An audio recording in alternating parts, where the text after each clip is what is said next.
Hello बच्चों, आज मैं आपके लिए लेकर आई हूँ एक और नई कहानी।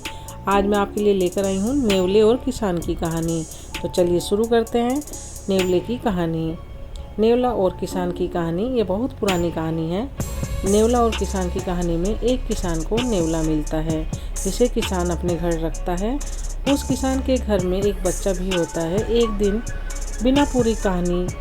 बिना पूरी जानकारी के कारण किसान की पत्नी नेवले को मार देती है। तो चलिए आपको मैं बता देती हूँ किसान की पत्नी नेवले को क्यों मारती है। चलिए मैं आपको नेवले की कहानी सुनाती हूँ। नेवले और किसान की कहानी। बहुत समय पहले की बात है।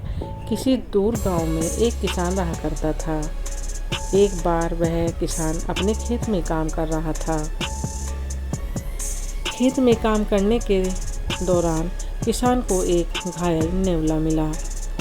उस किसान ने उस जख्मी नेवले के बच्चे को देखा और उसे बहुत दया आई। वह किसान उस नेवले के बच्चे को अपने साथ अपने घर ले गया। वह किसान घर पहुंचकर नेवले के बच्चे के जख्म पर मलहम लगाया।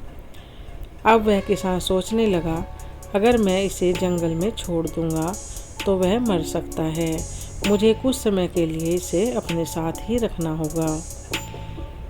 जब वह ठीक हो जाएगा तो मैं उसे जंगल में छोड़ दूंगा।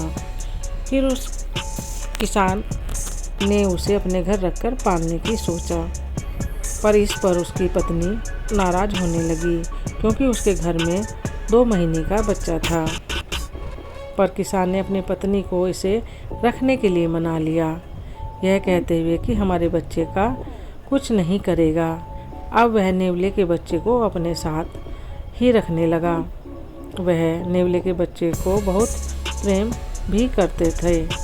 उसे भरपेट खाना देने लगे। उसकी पत्नी भी नेवले को प्यार करने लगी। करीब 1 महीने बाद की बात है। उस किसान की पत्नी अपने बच्चे को छोड़कर बाजार चली गई।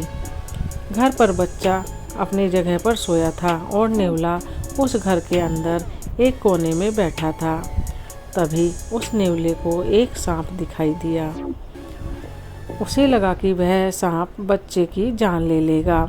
इस पर उसने सांप से लड़ना शुरू कर दिया। कुछ ही देर में उस नेवले ने सांप को मार गिराया और दरवाजे पर जा बैठा। तभी किसान की पत्नी बाजार से आ गई। उसने नेवले को दरवाजे पर बैठा देखा। उसके मुंह में खून लगा था।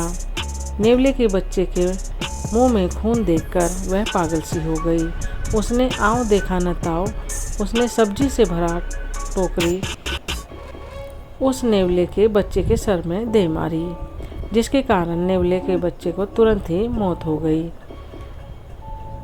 जब वह अंदर गई तो उसने देखा उसका बच्चा अपनी जगह पर सो रहा है और उसके सर के पास एक सांप मरा पड़ा है। उसे सब कुछ समझ आ गया कि यहाँ क्या हुआ था। वह तेज़ तेज़ रोने लगी। अब उसने अपने किए पर पछतावा होने लगा।